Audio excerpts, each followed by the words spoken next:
क्या नायडू के दबाव में प्रधानमंत्री नरेंद्र मोदी अमित शाह का मंत्रालय बदलेंगे?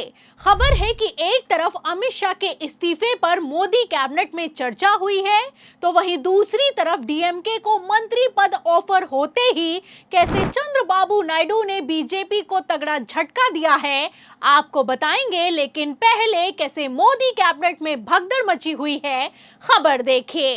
तो लेटेस्ट खबर निकलकर सामने आई है कि क्या मोदी कैबिनेट से इस्तीफा देंगे ये मंत्री। भाजपा की नई टीम में एंट्री ने बढ़ाया है सस्पेंस। मतलब कि अभी धर्मेंद्र प्रधान के इस्तीफे को 1 महीना भी नहीं बीता, उल्टा अब पीयूष गोयल के इस्तीफे की नौबत आ गई है।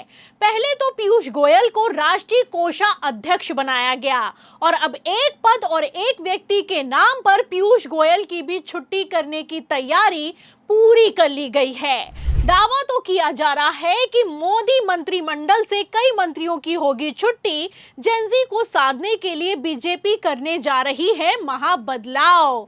लेकिन फिलहाल यहां पर जेनजी को साधने से ज्यादा बागियों को मोदी कैबिनेट में सेटल करना जरूरी हो गया है। आपको बता दें कि एक तरफ तो टीएमसी के बागी मुस्लिम सांसदों ने एनडीए का साथ नहीं देने का ऐलान किया, वहीं दूसरी तरफ प्रधानमंत्री नरेंद्र मोदी ने खुद कमान संभाली है। पीएम मोदी की तरफ से बागी सांसदों के साथ मीटिंग हुई है और इस मीटिंग में बड़े बड़े मंत्री पद ऑफर कर दिए गए हैं। तो क्या इसी के चलते अब बागियों को मोदी कैबिनेट में सेटल करने के लिए मौजूदा मंत्रियों को कुर्बान किया जा रहा है? और यहाँ पर बात सिर्फ बागी सांसदों की नहीं है। खबर निकल कर सामने आई है कि मोदी कैबिनेट में जो रिशफल होगा उसमें डीएमके को भी सेटल किया जाएगा। मतलब कि आप देख सकते हैं कि 2 दर्जन से ज्यादा मंत्रियों के विभाग बदलने वाले हैं और एमके स्टालिन के सांसदों को भी मोदी कैबिनेट में मंत्री पद मिल सकता है। फिलहाल इसी को लेकर अब पेच फंस गया है, क्योंकि अगर स्टालिन के नेताओं को मंत्री बनाया जाएगा तो चंद्रबाबू नायडू इतनी आसानी से कॉम्प्रोमाइज नहीं करने वाले हैं। नायडू को मोदी कैबिनेट में सिर्फ 1 मंत्री पद दिया गया है और टीएमसी के बागी सांसदों ने 2 मंत्री पद की डिमांड रखी है। जाहिर सी बात है कि डीएमके के पास 22 सांसद है, ऐसे हालातों में उनको भी 2 मंत्री पद दिए जा सकते हैं। फिलहाल इसी को लेकर अब चंद्रबाबू नायडू पलटी मारने के संकेत देते हुए नजर आ रहे हैं। एक तरफ नायडू ने बीजेपी से दूरी बनाना शुरू कर दिया है, वहीं दूसरी तरफ कांग्रेस से नजदीकियां बढ़ा रहे हैं।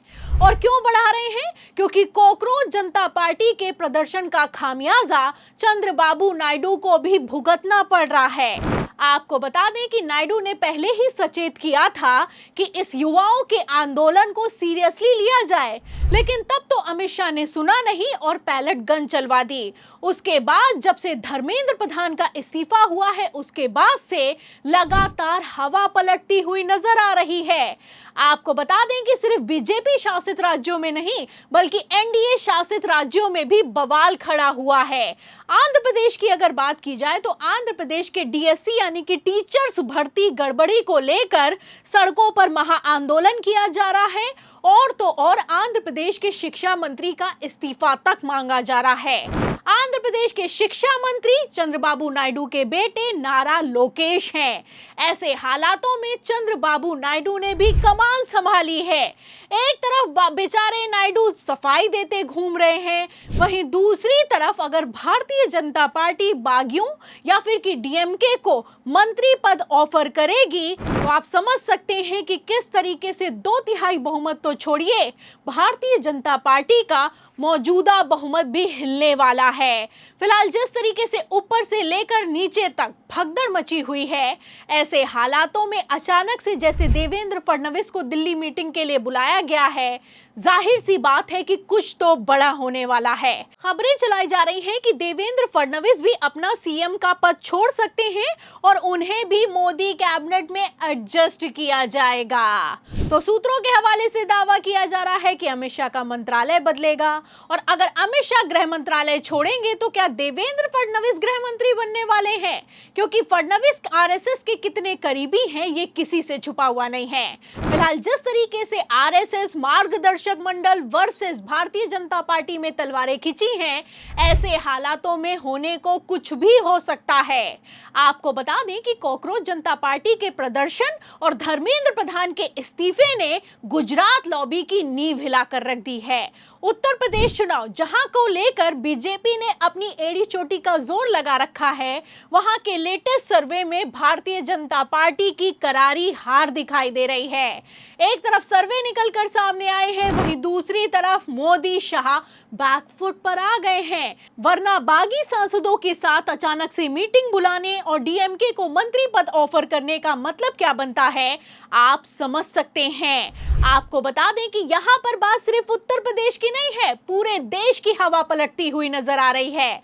बिहार जहां पर भारतीय जनता पार्टी ने प्रचंड बहुमत की सरकार बनाई, वहां पर धर्मेंद्र प्रधान के इस्तीफे के बाद पहली बार उपचुनाव हुए तो बीजेपी अपने ही गढ़ में चुनाव हार गई।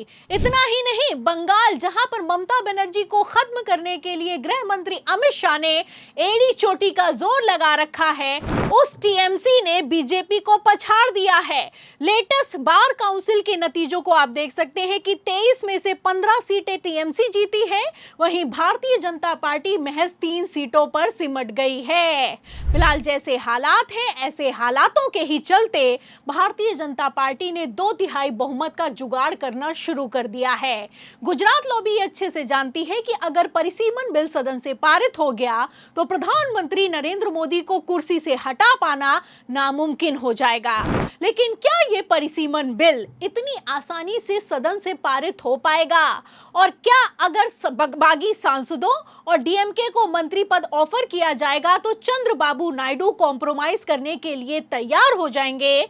इन सभी सवालों के जवाब में पूरी रिपोर्ट पर आपको क्या लगता है, मोदी कैबिनेट की नई टीम क्या रंग दिखाने वाली है? जो भी आप सोचते हैं हमें कमेंट बॉक्स में जरूर लिखें। वीडियो को ज्यादा से ज्यादा शेयर करें, हमारे चैनल को लाइक करें, सब्सक्राइब करें, ज्वाइन करें। फिर मिलती हूं अगली खबर के साथ, तब तक के लिए धन्यवाद।